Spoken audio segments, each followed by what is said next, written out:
The story of Onan begins within the intricate tapestry of the family of Judah, one of the 12 sons of Jacob.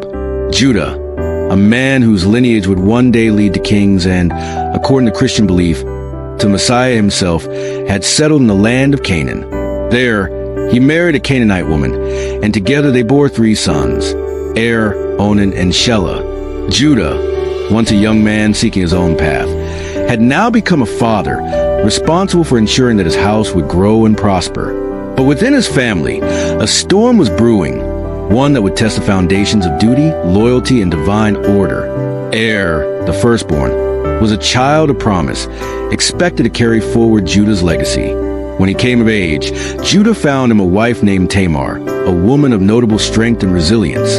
Tamar's beauty and character were said to be unparalleled, and she was chosen to be the bearer of the next generation of Judah's line. Yet, what should have been a prosperous union quickly turned to tragedy. Though given the privilege of marriage in the future, was deemed wicked in the sight of God. His deeds, shrouded in mystery, were offensive enough that the Lord struck him down. The weight of this loss fell upon Judah's household.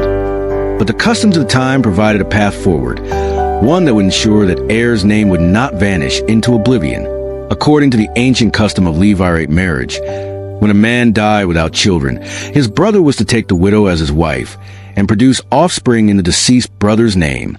This was not simply a matter of tradition, but an obligation tied to inheritance, honor, and divine law. Tamar, though now a widow, was not meant to be abandoned. She was still part of Judah's house, and it was Onan's duty to step into the role of husband and father. His task was clear: bring forth a child that would carry on heir's name and ensure the continuation of Judah's lineage. Onan understood what was required of him, but deep within his heart, resentment festered. To father a child who would not be considered his own, to see his brother's name live on while his own interests were set aside, was something he could not accept. Though he took Tamar as his wife, he made a deliberate decision to subvert the custom. Each time he lay with her, he ensured that she would not conceive, spilling his seed rather than allowing life to take root. His actions were not just an act of defiance against Tamar or the traditions of his people, but against the divine order itself. In Onan's eyes, he may have believed that he was protecting his own legacy, ensuring that his inheritance would remain untouched by the ghost of his deceased brother. But in choosing selfishness over duty, he revealed a heart that valued personal gain above obedience. His refusal was not just a quiet rebellion. It was a direct insult to the laws that had governed his people for generations. And so, like his brother before him, Onan's deeds were seen as wicked in the sight of God. The Lord's judgment was swift, and Onan, too, was struck down. His death left Tamar once again a widow, and Judah's household reeling from yet another loss. Judah, now a man who had buried 2 sons, was faced with a dilemma. The law dictated that his youngest son, Shelah, should take Tamar as his wife when he came of age. But Judah was consumed by fear. He saw a pattern emerging. First then Onan. If Shelah married Tamar, would he meet the same fate? The thought plagued him, and though he spoke words of promise, assuring Tamar that Shelah would be given to her when the time was right, he harbored no real intention of fulfilling this duty. He sent Tamar back to her father's house, where she was expected to wait. But in his heart, he had already abandoned the obligation that bound them together. The household of Judah, once a place of promise and growth, had become a house of loss and deception. Tamar, left in limbo, could see the truth that Judah refused a voice. She had been cast aside. The hope of raising children in her husband's name was slipping away, and with it, the honor that should have been hers. Yet, Tamar was not a woman who would accept injustice in silence. The weight of the past bore down upon her, but she was determined to ensure that her place in Judah's house, and the future of its lineage, would not be denied. Her resolve set in motion a chain of events that would ultimately expose Judah's failings and reshape the course of history. Onan's death sent a ripple of fear and uncertainty through Judah's household. 2 sons gone, both struck down by divine judgment, and only one remained. The weight of these losses bore heavily on Judah, leaving him to question not just the righteousness of his sons, but the presence of Tamar in their lives. She was a common factor in both tragedies, and though the blame did not truly belong to her, Judah could not ignore the unsettling reality. He looked upon his youngest son, Shelah, with trepidation. Shelah was still young, but Judah knew the expectation placed upon him. He should have given him to Tamar in time, fulfilling the Levirate duty that tradition demanded. Yet, in his heart, he feared that the same fate awaited Shelah should he wed Tamar. He could not risk losing another son. So he sent Tamar back to her father's house under the guise of waiting for Shelah to come of age, but in truth, he had no intention of honoring his word. Tamar had become a shadow, a figure he wanted to forget, an uncomfortable reminder of the past that he desperately wanted to escape. Tamar, however, was not a woman easily dismissed. She was keenly aware of Judah's deception and the injustice she now faced. She had followed the customs of her people, submitted herself to the will of the family she had married into, and yet she was cast aside as if she were the cause of their downfall. Years passed, and Shelah grew older, but no word came from Judah. No summons, no wedding arrangements. The promise had been a lie, and Tamar, left alone and without a future, knew she had to take matters into her own hands. The law, the tradition, and even the divine mandate had all been disregarded by Judah. He had failed in his duty, and Tamar would not allow the lineage of her late husband to be erased so easily. A plan took shape in her mind, one that would require both courage and cunning. She removed the garments of her widowhood, wrapped herself in a veil, and went to a place where she knew Judah would pass. Disguised, she waited, positioning herself as one of the harlots who lingered by the roadside. Judah, mourning his own wife who had passed, was in no state to recognize her. He approached her, unaware of who she truly was, and struck a bargain for her services. A pledge was made, a signet, cord, and staff left as collateral for payment. These items, though simple, were marks of his identity, symbols that carried his name and standing. Judah lay with her, ignorant of the fact that the woman he had shunned had now claimed the very right he had denied her. Tamar conceived, and in the days that followed, she returned to her place, waiting as events unfolded. Word soon spread that she was pregnant, and outrage ensued. She was accused of harlotry, of dishonoring the family name.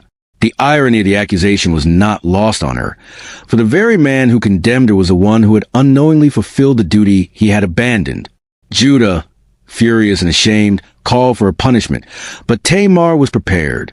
She produced a signet, cord, and staff, the undeniable proof of the man who had fathered her children. Judah, faced with the undeniable truth, was forced to confront his own failings.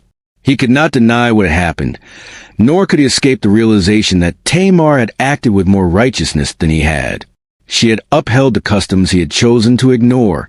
She had sought to preserve a lineage that he had been willing to abandon. He bowed his head, acknowledging his fault, and uttered the words that would forever define this moment. "She is more righteous than I." Tamar gave birth to twin sons, Perez and Zerah. The lineage of Judah, the line destined for kings and ultimately the Messiah, remained intact. In her defiance, in her willingness to challenge the very system that had sought to cast her aside, Tamar ensured that destiny was fulfilled. She secured a future where there had only been abandonment, turned disgrace into honor, and cemented her place in history. Judah, though humbled, had learned a valuable lesson. He had failed his duty, had let fear and grief cloud his judgment, and in doing so, had nearly severed the very line that would shape the future. But in Tamar's courage, in her refusal to be forgotten, the course of history remained unbroken. Through her, the bloodline endured, carrying forward a promise that neither Onan's selfishness nor Judah's hesitation could undo. The story of Onan was not merely about disobedience or an act of defiance against divine law. It was a tale of duty, of what happens when one rejects responsibility for personal gain. It was a warning, a message that self-interest at the expense of divine purpose leads only to ruin. And yet, woven into the same tale was the resilience of Tamar, the wisdom of one who understood that destiny does not favor the weak. It favors those who stand, those who fight, those who refuse to be erased. The legacy of Judah continued, not because of his sons, but because of a woman who refused to let their names be forgotten. Perez, the child born of an unexpected union, would go on to become the ancestor of David. And from David's line, in the generations that followed, would come the Messiah, the one who would change the course of history forever. Tamar had not simply fought for a son. She had fought for a future. And through her determination, that future had been secured. Judah could not escape the weight of his actions. The moment he uttered the words acknowledging Tamar's righteousness, something shifted within him. He had spent years avoiding his responsibilities, allowing his grief and fear to dictate his choices. But now he was forced to face the truth. He had failed, not just as a father, but as a leader of his family. Tamar had done what he would not. She had ensured that the lineage of his firstborn son would not be erased. And through her, his own legacy had been preserved. Tamar, now carrying the twin sons of Judah, no longer had to live under the shadow of disgrace. She had been cast aside, but she had reclaimed her place, not through deception, but through the very customs and laws that Judah himself had disregarded. When the time came for her to give birth, the midwife attending her was astonished. The twins wrestled within her womb. And as labor began, one child pushed his hand out first. A scarlet thread was tied around his wrist to mark him as the firstborn, but he quickly withdrew his hand, and his brother emerged before him. It was an unusual birth, one that seemed to reflect the very nature of the struggles within Judah's house. The child who had been marked as first was not the one who truly arrived first. The younger brother, Perez, was born before Zerah, and his name would be the one that history would remember. Judah watched as his sons grew, reminded every day of the events that had brought them into the world. The family he had sought to distance himself from was now forever tied to his own. But something in him had changed. The Judah who once shied away from his responsibilities, who feared loss so deeply that he was willing to break sacred customs, was no longer the same man. He had been confronted with his own failures, and rather than running from them, he had accepted them. Tamar had forced him to acknowledge his duty, and through her, he had found a path to redemption. Life continued, and Judah's household grew. He became a man of greater wisdom, no longer driven by fear, but by the knowledge that the choices he made would shape generations to come. Yet, his past choices still weighed upon him. He had wronged Tamar, and though he had acknowledged her righteousness, he would always carry the guilt of what he had done. He did not take her as his wife, nor did he have further relations with her. The union that had preserved his bloodline had been an act of necessity, not of love, and Judah understood that some wounds could never be fully healed. Years passed, and Judah found himself reunited with his brothers in a way he never could have anticipated. The famine had spread across the land, reaching Canaan, and leaving many without food. His people were suffering, and Judah knew they had to seek help. The only place with abundance was Egypt, a land that had always carried a complicated history for their family.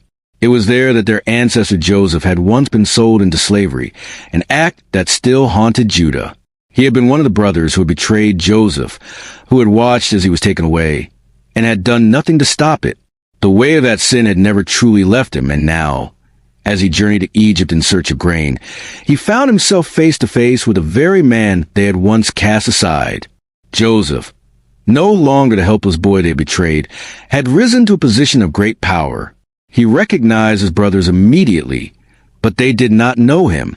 Judah stood among them, unaware that the man who controlled their fate was the very one they had wronged so many years ago. But Joseph had not forgotten. He tested them, demanding that they bring their youngest brother, Benjamin, as proof of their honesty. Judah, who had once sold one brother into slavery, now found himself in a position where he had to fight for another. This was the moment that truly defined Judah's transformation. He could no longer be the man who ran from responsibility. When Joseph orchestrated a final test, accusing Benjamin of theft and threatening to keep him as a slave, it was Judah who stepped forward. He offered himself in Benjamin's place, willing to bear the punishment if it meant sparing his father the grief of losing another son. It was a stark contrast to the man he had once been, the man who had watched Joseph be taken away without protest. Now, he stood before Joseph, not as a deceiver, not as a coward, but as a man who had learned the true meaning of sacrifice. Joseph, unable to contain his emotions any longer, revealed his identity. He wept before them, embracing the brothers who had once betrayed him. And Judah, overwhelmed by the moment, could do nothing but bow before him. The cycle had come full circle. The sins of the past had been confronted, and through repentance and transformation, Judah had found redemption. Judah returned to Canaan a changed man. He had seen what selfishness and fear could do, how they had nearly led him to destroy his own family. He had learned that duty was not something to be avoided but embraced, that legacy was not about personal gain, but about ensuring the future of those who came after. Tamar's defiance had set him on this path. She had forced him to see his own failings, and in doing so, had given him a chance to change. As the years passed, the names of Tamar's children, Perez and Zerah, became more than just names in a family record. Perez's descendants would include kings, leaders, and, according to Christian belief, the Messiah himself. The choices made in one generation had shaped the course of history, proving that even the most broken paths could lead to divine fulfillment. Judah never forgot the lessons he had learned. He carried them with him, passing them down through the generations. His life had been marked by failure, but also by redemption. And in the end, it was not his mistakes that defined him, but the way he had chosen to rise above them. As Judah grew older, the weight of his past choices never left him. He had seen his own failures laid bare, had felt the sting of his mistakes, and had been forced to reckon with the consequences of his decisions. But unlike the man he had once been, he no longer sought to avoid responsibility. He had learned, through pain and loss, that every action, no matter how small, had rippling effects that stretched beyond what any man could see. He had seen in the way his betrayal of Joseph had nearly shattered his family, in the way his fear had caused him to withhold Shelah from Tamar, and in the way Tamar's defiance had preserved the lineage he had nearly abandoned. Perez and Zerah grew into strong men, and with them, Judah saw the continuation of something greater than himself. The line he had once put in jeopardy was now thriving. Tamar had ensured that, despite every obstacle, Judah's name would not be forgotten. Though he had tried to cast her aside, though he had failed to see her worth, she had been the one to secure their family's place in history. Judah could no longer deny that she had been chosen for a purpose far greater than he had ever understood. Years passed, and the family of Judah flourished. The famine had ended, and under Joseph's guidance, Egypt had become a place of refuge for the descendants of Jacob. Judah lived long enough to see his father reunited with the son he had once believed dead, long enough to witness Joseph's rise to power, long enough to understand that the ways of God were beyond human comprehension. What had seemed like a series of tragedies, Er's wickedness, Onan's defiance, his own mistakes, had all been woven into a divine plan that had shaped not just his own future, but the future of an entire people.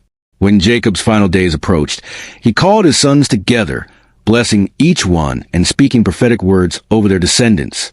Judah, once the brother who had committed one of the greatest betrayals, was given a blessing that set him apart. His father declared that the scepter would not depart from Judah, nor the ruler's staff from between his feet. It was a promise of kingship, of power, of leadership that would extend far beyond Judah's own lifetime. From his lineage, rulers would come, men who would shape nations, who would carry forward the covenant given to their ancestor Abraham. And though Judah had never lived to see the full realization of this promise, history would remember his name as the forefather of kings. Generations passed, and the descendants of Judah grew in strength. Among them arose David, a shepherd boy chosen to be king, a man after God's own heart. David's reign fulfilled part of the promise spoken over Judah, establishing a dynasty that would rule Israel for centuries. Yet, even David's greatness was only a shadow of what was to come. From Judah's line, through David's descendants, a greater king would one day be born, a king who would not rule with earthly power but with divine authority. In the Christian tradition, this promise found fulfillment in Jesus Christ, the Messiah, who was born from the lineage of Judah through the house of David. What had begun with Judah's mistakes, with his failure, his fear, his ultimate redemption, had led to a plan far greater than anything he could have imagined. His bloodline, preserved through Tamar's determination and God's divine will, had brought forth the one who would change the world. Looking back on Judah's life, it is impossible to ignore the lessons his story imparts. He was a man who faltered, who made grievous mistakes, who allowed his own fear and selfishness to dictate his actions. But he was also a man who learned, who changed, who found redemption to the trials he endured. His story is a testament to the fact that failure does not have to be the end, that even the most flawed individuals can be used for something greater, that destiny is not shaped by perfection, but by the willingness to acknowledge one's failings and rise above them.